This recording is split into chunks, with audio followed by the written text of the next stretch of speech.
What I got, you can't buy. It resides between my eyes. Walked through the fire, came out better on the other side. See, life's like a beach if you find the sand. And right now, I'm feeling like 100 grand. You are listening to Inspired Insider with your host, Dr. Jeremy Wise. Dr. Jeremy Weiss here, host of InspiredInsider.com. This is a special episode where I have some amazing leaders and entrepreneurs share some of their favorite resources, so stay tuned. This episode is brought to you by Rise 25. At Rise 25, we help B2B businesses give to and connect to their Dream 200 relationships and partnerships. We do this in two ways. Number one, we are an easy button for a company to launch and run a podcast for ROI. We do the strategy, accountability, and full execution and production. Number two, we are also an easy button for your company's corporate gifting. We make gifting and staying top of mind to your clients, partners, and prospects simple and seamless and affordable. Some companies even send gifts to staff from a culture perspective. All you have to do is give us the list of people you want to follow up and keep in touch with, and we do everything else from there, from gift selection to the card to your branding on the box. We call ourselves the magic elves that run in the background to make it as stress-free as possible for companies so they can build relationships and run their business. For me, the number one thing in my life is relationships, and I am always looking at how to give to my best relationships. And I've found no better way over the past decade than having them on my podcast, featuring what they are working on and sharing it with the world, and also sending delicious treats in the mail every few months for years. If you have thought about starting a podcast or gifting, do it. If you have questions, email us at support@rise25.com or go to rise25.com to learn more. All right, this is an episode, favorite people, favorite resources. I'm here with Barry Kleiman. And Barry, we'll talk about books, podcasts, software. First of all, just tell people about a little bit about what you do or did and where people can check you out, what website. Yeah, good question. Hi, Jeremy. Thank you for having me. I like the background. Thank you. Well, the background plays into favorite books and all that sort of thing. But I spent 50 years in executive search, and that's a long time. But I really love working with people, and I got into it long before anybody ever knew what AI was. I joke all the time that this you talk about favorite software. I don't know if you can see this. No, I can't because your background. This is my database, and it's a big old, I'll send you a picture. It's a big old, probably weighs about 3 pounds, metal Rolodex. And you can hear the wheels clicking. Old school. Yeah, this was my database, right? And as a result, I had people's names on cards, and before even there was email, there was their extensions on their phones in their office, and everything in my life was, for many, many years, analog.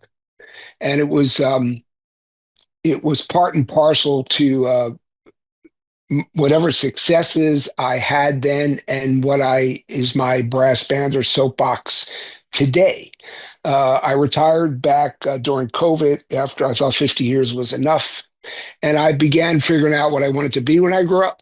I counseled thousands of people in that regard as a headhunter. Of course, coaching yourself is the hardest thing. But ultimately, I'd written one book already called How the Truth Will Set You and Your Career Free. It doesn't matter, you can't see because of the background. And ultimately, connection has ruled my life.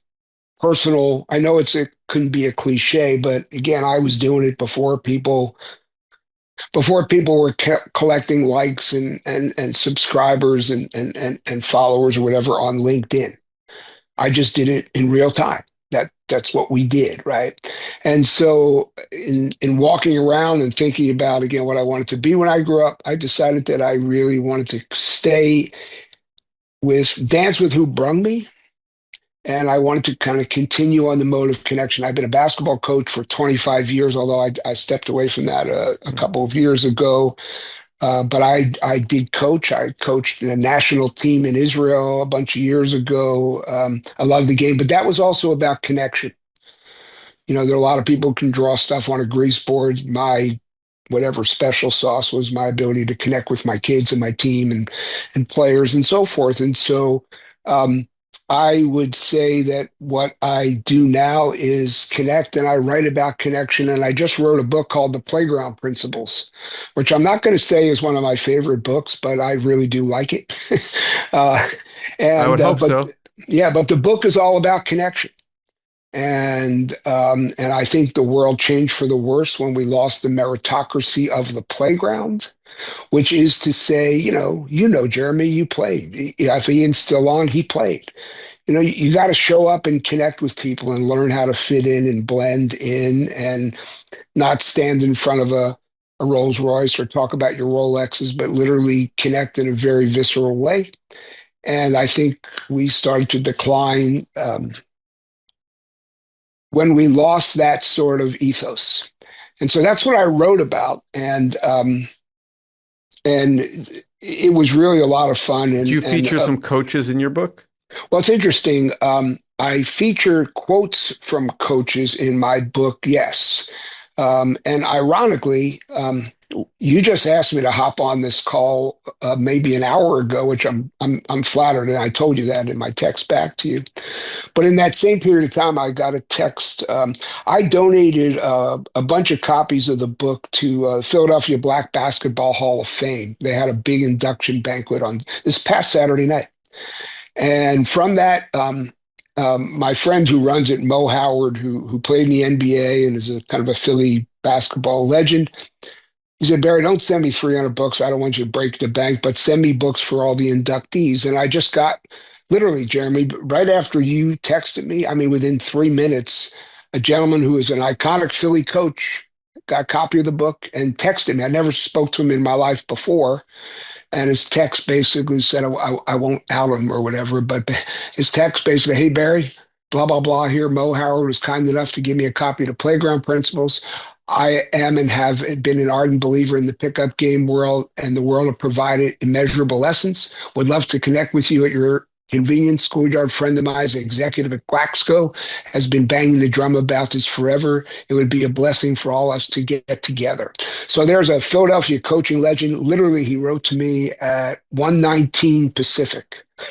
We were actually talking, Ian and I were talking, some of Ian's favorite books is from Pat Williams.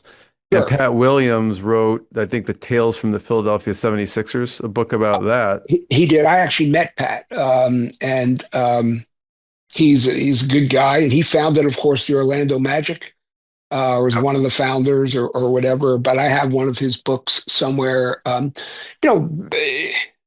I wrote the book, I reached out to a number of people who I know from all over the country.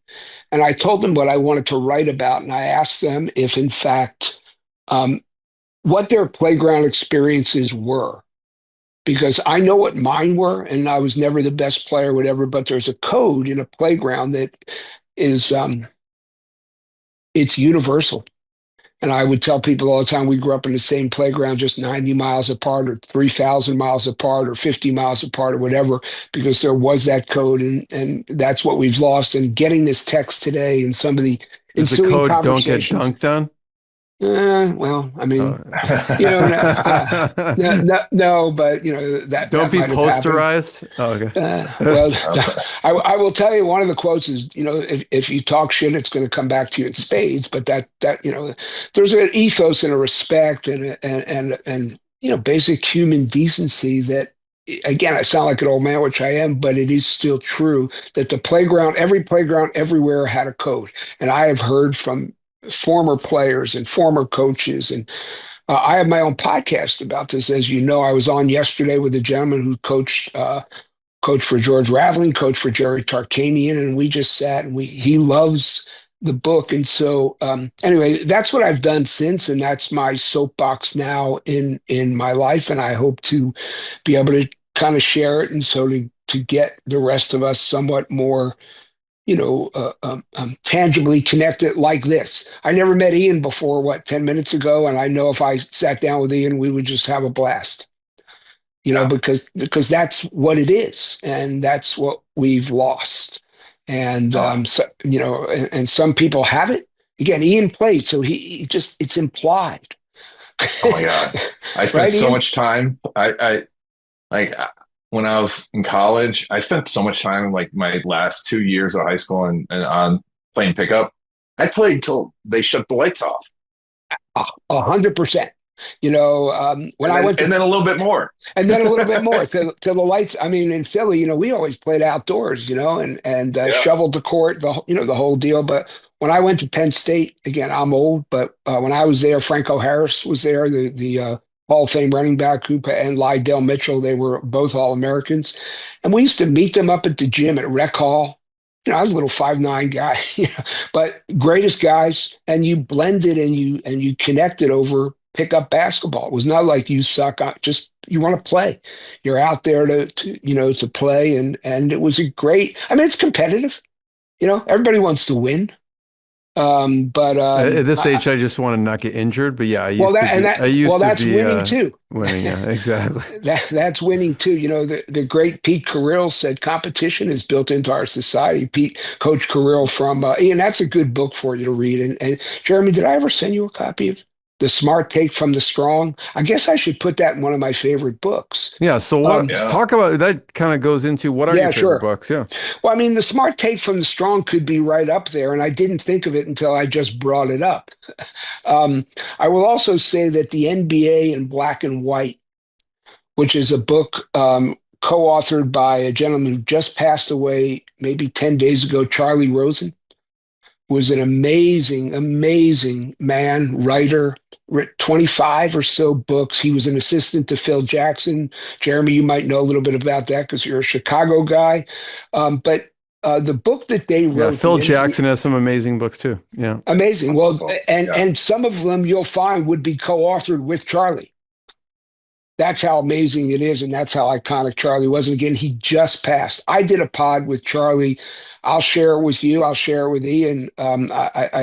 Anyway, but that book to me would have to be near the top because, particularly with everything that's going on in our world today, it's a history book about race in the NBA, but it's written in the most beautiful. Um, um, with the most beautiful stories. And Coach Scott is a 6'10" guy from Philly, ironically, from West Philadelphia High School. First African-American coach of the year. Took a lot of whatever, as an African-American guy, but he wound up, again, first African-American coach of the year. But his book is beautiful. And he never a discouraging world, just facts. And he talks about race and how it could be made better and what it was like and how he overcame it. And so I think stories like that are vital to us, to everybody, because it doesn't, I have this adage, there can be no great with hate. And Ray does a beautiful job, Coach Scott, of that. So that has to be one of my absolute favorite books. I mean, gosh, there are so many. Coach Carrill's book, if you're a basketball person, The Smart Take from the Strong, a beautiful book. The 7 Habits of Highly Effective People, to me, is a Bible. I personally believe that if everybody just lived the 7 habits, we'd all be better off as a society. So I could go on and on. I wanted to include my friend Jay Samit's Disrupt You book in there because it's powerful. So I've had Jay Samit on the podcast a few I know times. that. He's got several books. He does, and he's actually in the midst of a third. Jay and I became friends, and I joke with Jay sometimes he's a waste of 6'5" because he doesn't know if he's ball's 6'5". Wow. Yeah, I don't know if the ball's blown up or stuff, but my background, if you can see it, those shoes hanging over a phone wire is a painting by Jay. And I called him and asked him if I could use that painting to be the cover of my book, The Playground Principles, and he agreed to do that. So Jay, yeah, I remember I saw a post from him with that picture, and I was like, he stole the cover of Barry's book. I didn't know that he painted the picture. Absolutely, vice versa. And I was like, no. I was like, there's got to be some connection here because there is. I know you knew him, but I was Yeah. like, that's familiar to me. So he's been a mentor to me. He's been a friend to me. I see him every time I go down to the desert. We have breakfast and we chatted, I think just last week. yeah, he wrote Disrupt You. Future Proofing You. And he's There's another now one. writing a third. Okay. Jay helped Reid Hoffman found LinkedIn. I mean, he was CEO of Sony Entertainment. He's a pretty big deal. But during COVID, he reunited with his acumen for painting. And along the way, he just became prolific. Does he have a lot of basketball, like stuff involving basketball? No, Or well, no, again, no, just this one. Jay doesn't know if the ball's blown up or stuffed. He does not, but he happens to wear or wore at the time turquoise Chucks. And so he took that inner city theme, and that was his most iconic paintings. But the gallery that picked him up would not allow any of his paintings to be sold because they wanted to sell them.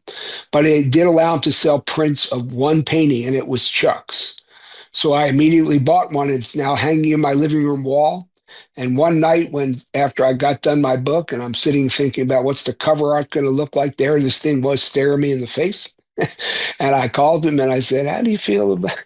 He said, "By all means." And if you had a copy of the book, he said, just, write that I did it or like paint it. I put his name on the cover. Share the ball is a playground principle. I got no problem giving attribution to anybody and fist bumping and saying thank you, because again, that to me is what we're missing. So anyway, Jay's book would be amazing, but Ray Scott's book I think is so important right now, Phil's books, of course, but I don't know if I answered your question. Yeah, that's good. I mean, one of my favorites of all time is Wooden. All John Wooden's books are, right here. Yeah. I was just thinking that. Yeah.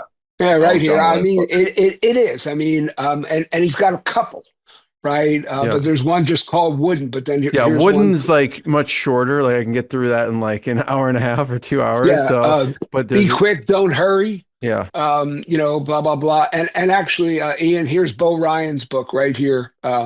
What's that called? Nice. Another Hill to Climb. It's called. It's a great book. It'd be hard to find.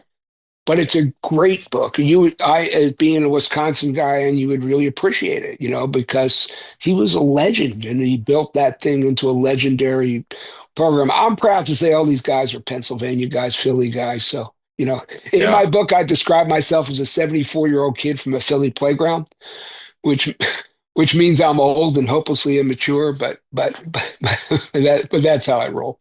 But anyway, we'll get to podcasts. I will just say, sure. I'll let you share some of your favorite podcasts. Michael Hussein, who's a good friend of Duncan Alney, who Ian and I both know. And he'd be good for your podcast, actually. He wrote a documentary, The Waiting Game. And it's a battle between the MBA and the ABA. Wow. And I think Duncan wrote that book, Jeremy? Michael Hussein did the documentary on it. Duncan is the one who introduced us. Bob Costas is involved in it as well. So, yeah, he'd be great for your podcast. If Michael would come on, I'd have him in a heartbeat because I don't want any of this, what I wrote or talked about, to be about me. I actually should probably put that in there, and it's maybe one more book. I don't know if I'm guessing, Jeremy, you know it. Ian, maybe you know it, but Stephen Pressfield's "Nobody Wants to Read Your Shit." Yes. I mean, I have not read that one, but his other ones, The Art of War, is that what the War of Art? The War of Art. War of Art is one of my favorites. Yeah, Art of War, War of Art. Yeah, War of Art. Art of War is Sun Tzu, who's quoted in my book, but the Art of War. But no, he's amazing, and his book, Nobody Wants to Read Your Shit, was a huge help when I wrote mine.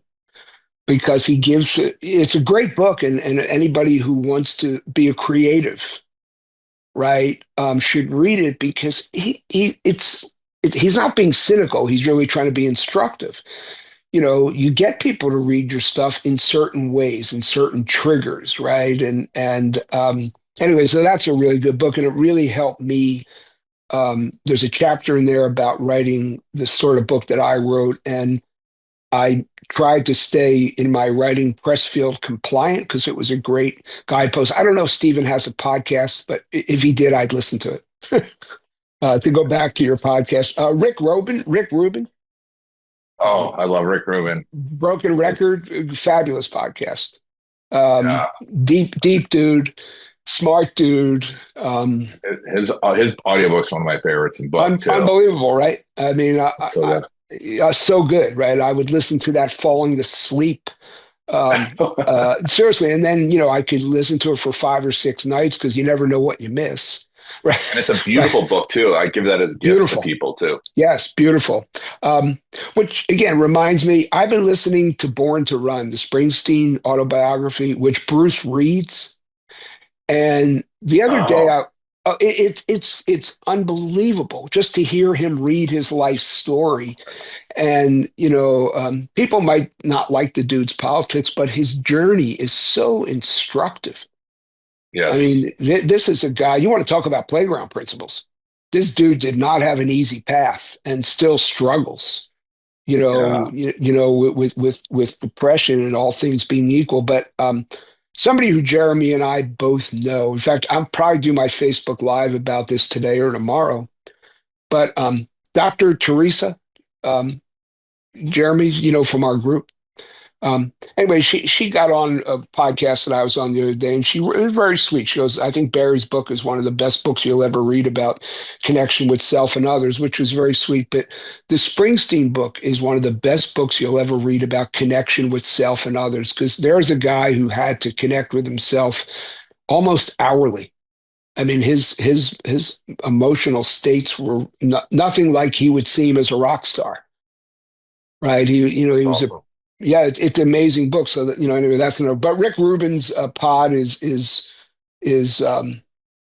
quite good. And Jeremy, that reminds me, not to interrupt, but I don't want to forget this. And Barry, I think you'll like these too. Audible comes with words and music. And so they're audiobooks of music artists, and James Taylor's and Sting's they're like an hour and a half long. Absolutely amazing. Amazing. So it's called Words and Music from Audible? So Audible, it comes with your Audible subscription too. Oh, and wow. they both obviously narrate them, but then they play their songs in between. Oh, and it's just like, it's so good. And that's when you're talking about that. Go ahead. Sting. Do you know how Sting became Sting? Why he had this name Sting? No.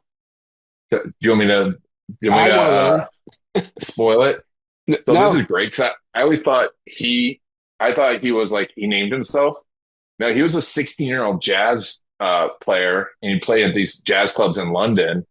And his girlfriend one time gave him the sweater that was black and yellow, and he went in there and like, it's nice to see you, Sting. And so he's named after a black and yellow sweater that they made fun of. I love it. One of the best stories ever about showing up is in there. I'm going to ruin this one too because I think it's absolutely best. So the police came to the United States to like play for all these DJs, and they were upstate New York, and they were supposed to play at this big venue, and it snowed out, and only 3 people showed up. And they went and played, and they're like, we played our hearts out for these 3 people. Well, It turned out they were the 3 DJs that made them famous. They didn't know that. See? How about showing up, right? Show up, right? Compete. Every day's a tryout. That's a playground principle. Just show up and play. Show up and play. See what happens. Like no one's watching. Yeah, no one's watching, right? And so, well, actually, when you were saying that, I was looking at Audible for Barry's book. Barry, I don't think it's on Audible yet. Okay, so Jeremy, thank you for saying that because you inspired me a lot. Not before I wrote this book, we had a conversation. It could have been 2 years ago. I don't know. And you said, I recommended something to you, and you said to me, is it on Audible? Because I only read or listen to books on Audible. Does that sound like something you would 100%. Right. Yeah. I remember where I was standing when I told you that. Yeah. So when I wrote this book, on my to-do list is to turn it into an Audible book. And There's a guy, and you may have had him on too, Jeremy. Dan Grunfeld. Do you know that name? Yes, of course. Okay, He's so got a great book. Speaking of great books. book, but he didn't. His Audible book he did not read, and it bummed me out because By the grace of the game. by the grace of the game, it's an exquisite book about. It's an ode to basketball, his grandmother, and her cooking. And his grandmother was also a Holocaust survivor. And he came to Stanford to play. I saw him play countless times because I live up by Cal, whatever. But anyway, he doesn't read the book. And as I sit and listen, Jeremy and I are both of the Jewish faith, growing up at least, whatever. Tonight's the highest of all Jewish holidays. But when whoever read it read some of the food dishes and mispronounced the the Eastern European transliterations, it was like fingernails on the blackboard, because there's an authenticity to reading your own stuff. Right, like Born Standing Up by Steve Martin is an amazing book. My son's a comedy writer and a filmmaker. But if Steve didn't read that book, it would be okay. But him reading it is, I love that magnificent. Book. That's one of So my anyway, favorites. so Jeremy, I'm going to do it As long as you get it done, because Ian sent me a T-shirt. Okay. And Ian, what's the T-shirt say? Version done is better than version none. Yep. Thank you. So, yes, probably there were some mispronunciations in Dan's book, but it's done, right? Oh no, it's a beautiful book. So as long as you get it done, because then I can actually read it, listen to it, right? I have my sound engineer picked out. Okay. I have my studio picked out. I went down to a studio here in El Cerrito, and guy said, "I can do it for you, Barry, but do you have this kind of room in your house because you could do it yourself?" And I just happened to have bought a sauna, and he said to me, "It's a wooden sauna." He said, "It's perfect." There you go. So anyway, but I will do that, and I don't expect. I'm going to send you a copy, Jeremy, anyway, just so you have it. But you don't. It's you just don't for have show. To. You don't. It's okay. I get it. I get it. But go ahead. And Ian, if I get your address, Ian, I'll send you one too. Go ahead. We'll definitely connect after this, and I'll send you a copy. I'll buy it. I might hand deliver one. I'll tell my wife I've got to go out to San Francisco and hand deliver a book to Barry. That's right. That's right. So those are a few podcasts, and then I did have Dan on, and Dan Grunfeld. If people, I don't know, Ian, if you saw the Bernie and Ernie, there was a 30 for 30, Bernie and Ernie is Dan's dad, who was on the Knicks, I believe, right? Knicks, and then was a GM Bernard for the King Knicks was for a on while. the Knicks too, yeah. And so that was, I watched the 30 for 30 before interviewing him just to check it out, and the book, it's pretty remarkable. A black guy and a Jewish guy on the Tennessee basketball team in that era is pretty interesting. So the gentleman I spoke with yesterday, also he coached at Tennessee, but he just missed them by one segment. And Jack Furtick is his name, who also has kind of a cool book. I wouldn't say it's my favorite because I haven't read it yet, but his Life is a Joke, but another good guy. But there's so many stories around the game and ways to connect through it and so forth. So I don't know what I did or didn't answer for you, Jeremy. No, we're good on the podcast, and then we'll just cap it off with favorite apps or software. Oh yeah.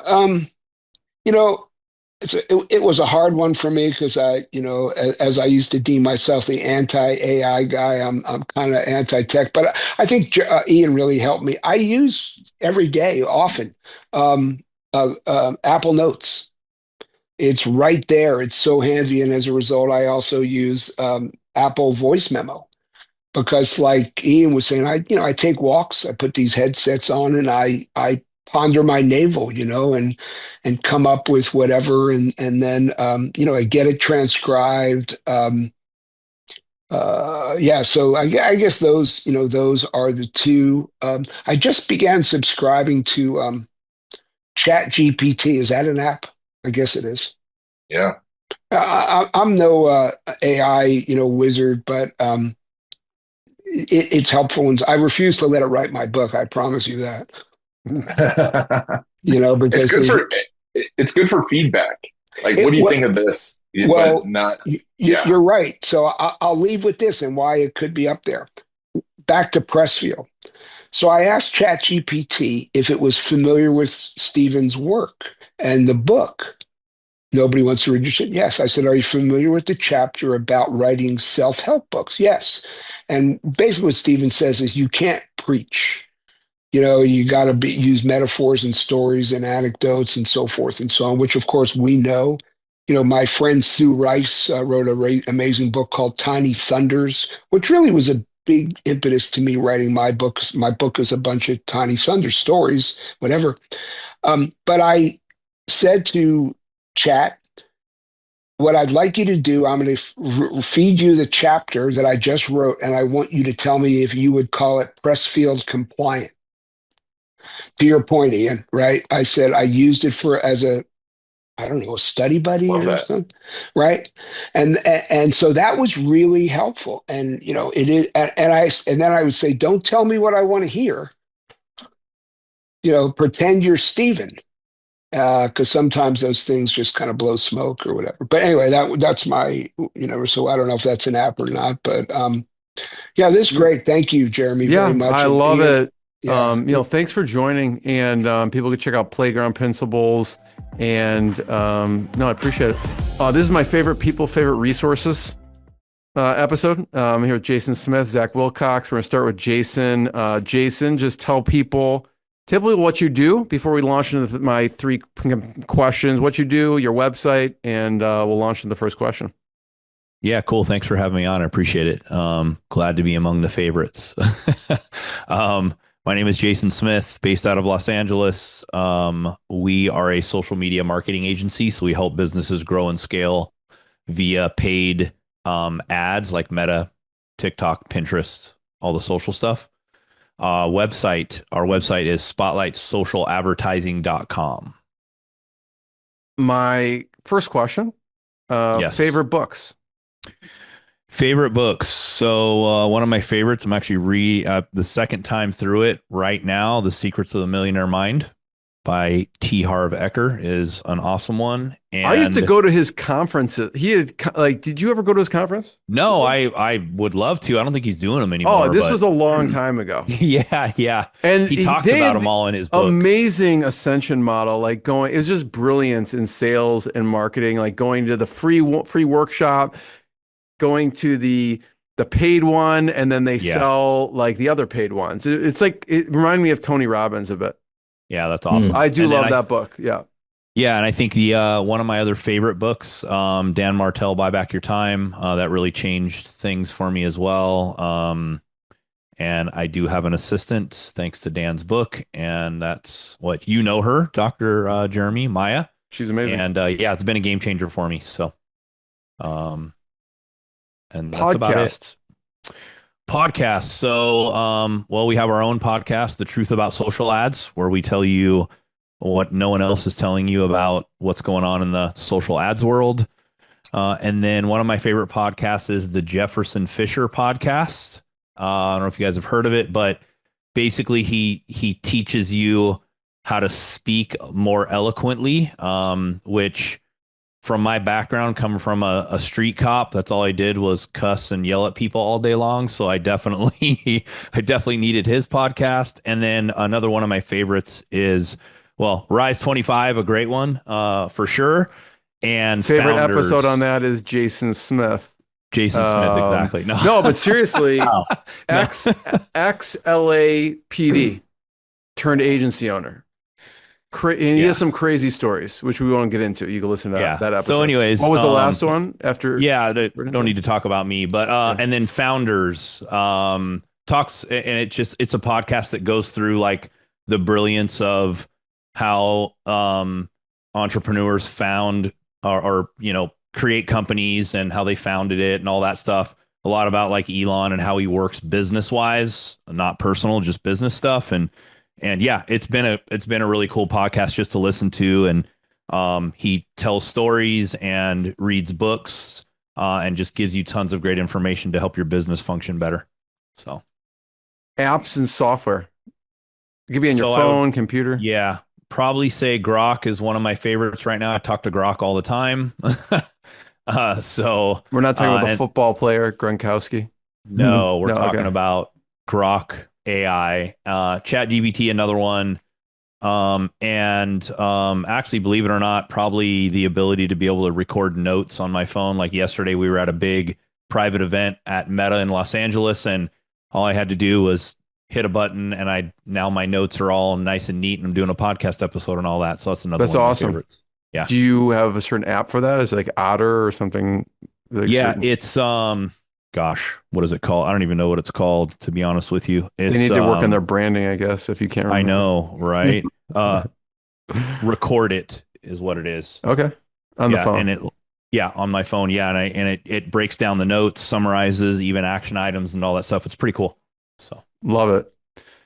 I know you got a hop soon, so feel free to stay, or if you need to go, I'm going to get to Zach here. Zach, tell people what you do, companies, whatever you want to share, and websites. Yeah, couple of companies. Been running for 5, 6 years now. So Fide Freight, we ship oversized stuff, hemp, anything you can think of, metal, equipment all across the country. We're here in Michigan, so fidefreight.com. And then on the hemp note, we're kind of revolutionizing the cannabis industry, hemp industry on how flower is sold. So we do that through a company called frostyclub.com. So a couple companies having fun with it. that's awesome. Zach looks young and he's humble, but one of the most inspiring, successful, really amazing entrepreneurs I know. Awesome. So How about that, Jeremy? You're Yeah. hyping it up. you're a humble guy. Books, favorite books. I know you read a lot, so there may be a number of good ones here. I do read. I try to read a lot. I think Good to Great was Good one. transformative for me, especially starting the business, just jumping in, trying to figure out the systems and uh, understanding people in the organization. So Good to Great, Jim Collins. And one I read when I was 17, I want to say it was like one of the first self-help personal development books, which was Positive Mental Attitude by Napoleon Hill. So it's an old one. I think I bought the book. It was like from 19 early, very early, but it's a really good classic book. It makes From me like think the of Norman 40s or something. What's I Yeah. that? believe, actually, yeah, from the 40s, I believe. Norman Vincent 1940-ish. Peale is a good one too. I don't know if you've checked that one out. Uh-uh. Yeah, that's a good one also. Okay. Any other good ones? Yeah, The Well, Power of that Positive Thinking was Norman Vincent Peale. okay. I have one here, Cribsheet. I have a I 4 month can't see old. it because So it's blurred background, but if you hold it to okay, your well, chest, I can see it. it's called Cribsheet. It's all about raising children. I have a 4 month old, so if you have a younger child or 0 to 2, Cribsheet by Emily Oster. I know that's not business, but it's a very good book, and you can take some lessons on raising a child and implement that into your business too. There were some health ones, and Ian Garlic just joined us. I am going to get to you next. But I thought you were going to say something about Joe Dispenza because I know you like his stuff, but I don't know if that was more of a conference than a book. I like Dispenza. I like The Power of Now with Eckhart Tolle. That is a wonderful book. Anything Michael Singer, I wish he would release more books. So yeah, I like Eckhart Tolle, Dispenza, Singer. They're all amazing. Anything they release, I will chew that up. Um, we'll get to an Ian. I'm going to go to you next in a second with what you do, your website, and then we'll books, podcasts, and software and apps. And so Zach, podcasts. Podcasts, I'm into the Diary of a CEO right now. Stephen Bartlett. So I think he releases really good content. Modern Wisdom, that's another good one. Anything Jay Shetty, I love. So I don't. I read more than I listen to podcasts, but yeah, I do catch up on those. And favorite apps, software, could be on your phone, computer, both. Um, I would say there's a new software I'm using. It's called Anything LLM. So essentially we're able to connect all of our business data with APIs, pull it all into this brain, if you will, and then connect to the LLM. So like the GPT or Grok or any of those Claude. And so you get to choose which LLM you want, and then it pulls all your data. It's called Anything LLM. So you can create a custom brain and then you can share that with your team. So I won't get too deep into it, but it's been really useful for our company. Any others on your phone or computer? Mm, you know, Could be health or business. not really right now. I use a few. I use a app called Bend, so I stretch every morning, every night, and that's like it's kind of giving me some structure and how long I should be stretching for. So a little shout out to Bend, the app. Yeah, I always skip that. Me too. I know, but Ironic, a chiropractor skipping stretching. I know. I warm up, but stretching, I don't know. I know. I just want to get right into it. You know what I mean? Yeah. Is that a myth? Like chiropractic? Chiropractic a myth in some people's minds. But I won't go into the story, but when I was practicing in Kentucky, but the line was, you can't bullshit a dog. You know, a dog got adjusted and it was limping. And then after the adjustment wasn't limping. And then this guy who was sitting in my waiting room, the wife would come in, he would never come in. And after a while, he actually came to see me and I'm like, what changed? He's like, you can't bullshit a dog. I'm like, I don't know what you mean by that. He's like, and he told me the story. So That's great. Yeah. That's a real story. it's a real story, real story. It sounds like something to teach you in chiropractic. No, it's a real story. This is how you sell it right here. This is- oh, He has a special dog that, like, when he touches it, it stops. limping. exactly. We teach it to limp and then it stops limping. No, I appreciate that, Zach. And again, if anyone needs to hop off, but I'm going to go to Ian. Ian, thanks for joining. Tell people what you do, your website, and we'll launch into it. I sit around and do nothing all day. Yeah, I know. Besides that. I doubt that. You go to Disney all day. That's basically what you do. I do go to Disney a lot.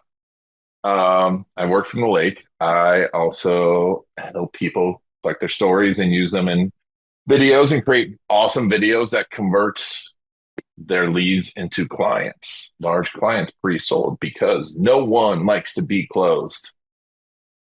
They like to be opened. They like to be open, but also they like to do all the closing themselves beforehand. I That's now what when I you- think of people, if they say I close someone or whatever, I think of you posted something about this, about Yeah. don't say close, say open, because it opens the relationship, not closes it. Yeah, yeah. We're still using a 30-year-old, a 100-year-old model of selling. When the first time you encountered a product was 100 years, like 100 years ago, the first time you encountered a product was when the salesman showed you it. And now we do all of our buying way beforehand and 10 times more time on YouTube than any other place. So that's where we make sure our clients are there. And then the website. And yeah, website, I mean, go look at your website stats. Down to like 90 seconds a visit. And younger people don't want to be on websites at all. Websites What's your URL so people could check it out? videocasestory.com, iangarlic.com, cruisetube.com. Go to my YouTube. Videocasestory.com reminds me of like Atari, sort of, if you check out the website. Is it? Okay. Yeah. Well, you did a good job. The whole 80s theme. So first question, Okay. is favorite books besides your own. We'll plug yours in a second, but Besides Video Testimony with Land Big Fish, I mean, I read so many books. I mean, definitely How to Be Like Walt by the famous Pat Williams. Did you introduce me to Pat? yeah, I think you did. yeah. I think you did. Pat Williams, I got to interview him. One of his last interviews at his house. Pat Um, Williams, yeah, totally. Great episode. I watched yours and the one when I had him on. It was fantastic too. and we talked about Walt, and I mean that book about Walt, just amazing. The Tao Te Ching, I read all the time. Uh, what else? Recently, I've been listening to Meditations for Mortals by Oliver Berkman. Listened to that a few times, reading it too. That is a fantastic book.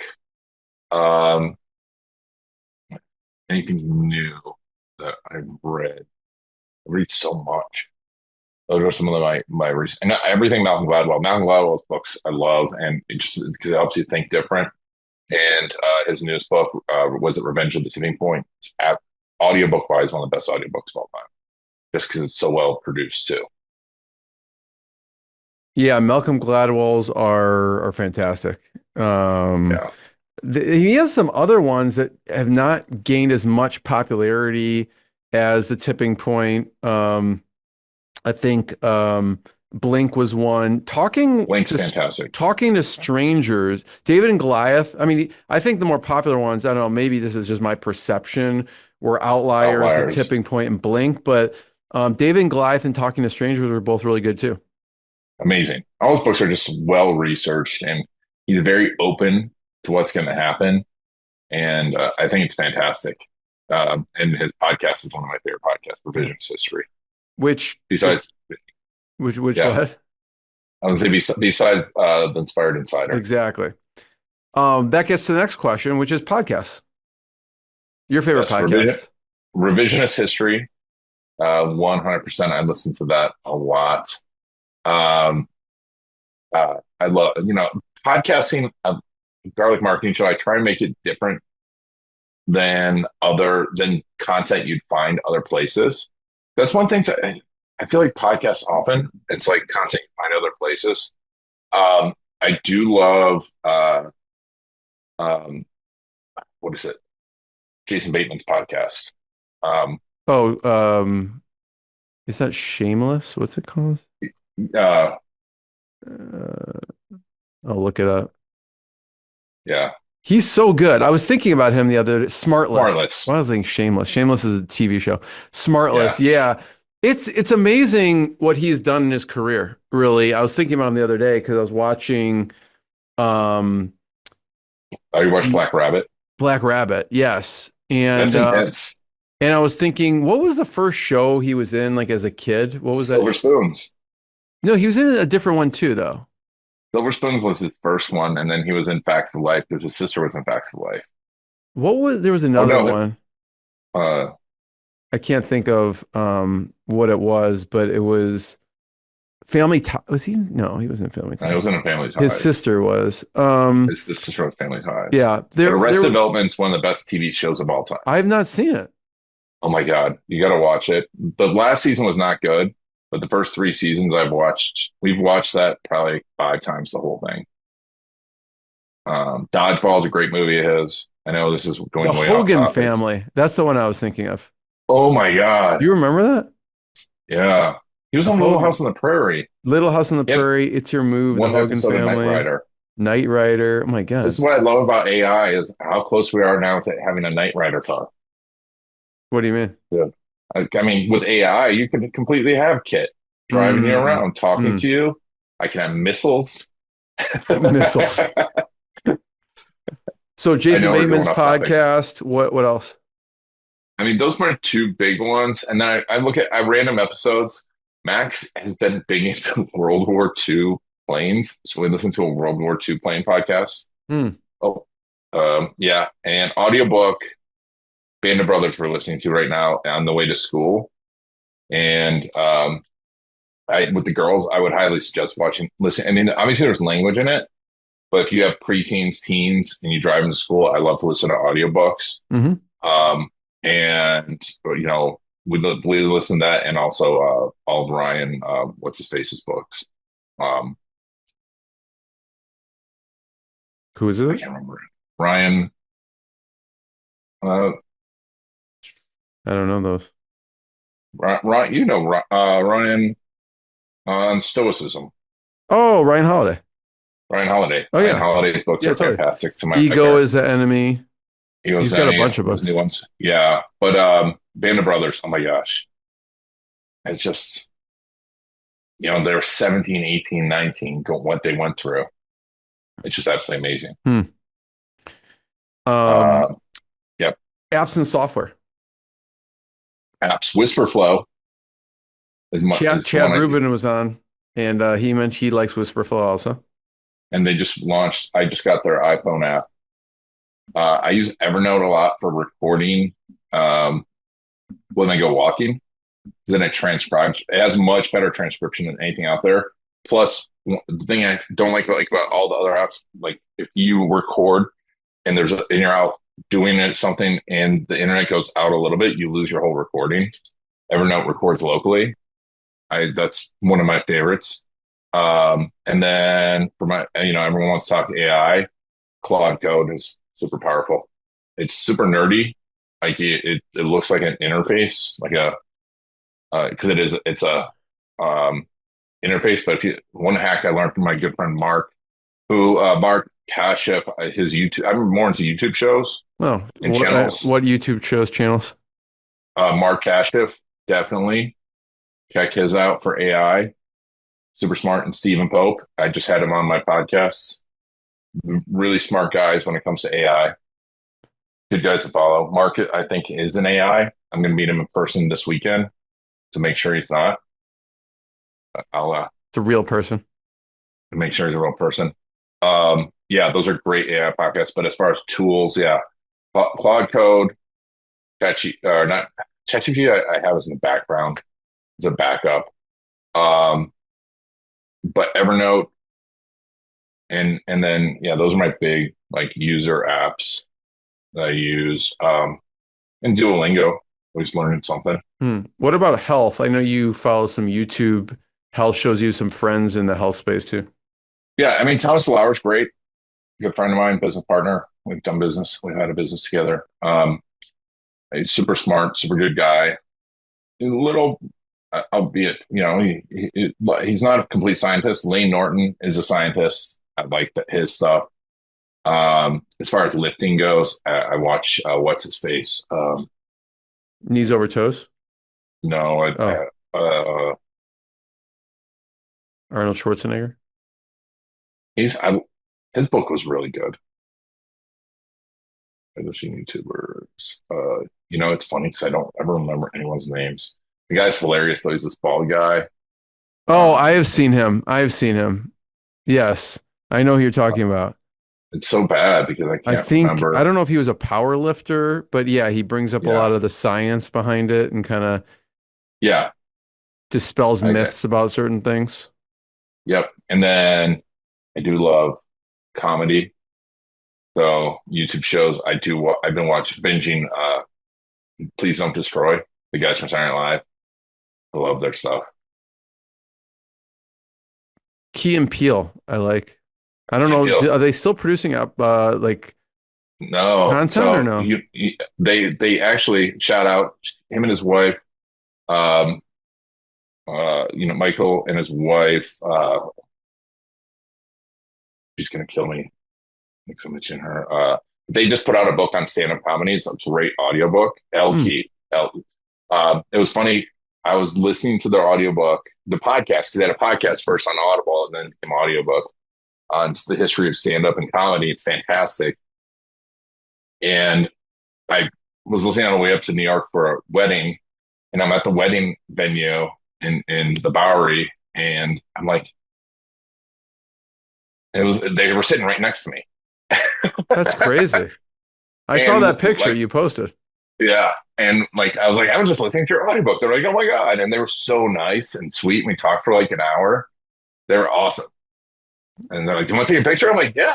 That would have been a good podcast episode. Yeah, I know. I should have recorded it. His stuff is awesome. I love it. I love comedy. I'm actually doing another comedy book, and I've had a good few comedy episodes. I mean, the structure sometimes of comedy is similar to copywriting. There's structure to it, to jokes and things like that. I'm listening to an audiobook that's really good right now on comedy. let me see here. I listen to so many, I forget what the names of the books are unless I've listened to them a few times. I'm pulling it up right now. Sorry.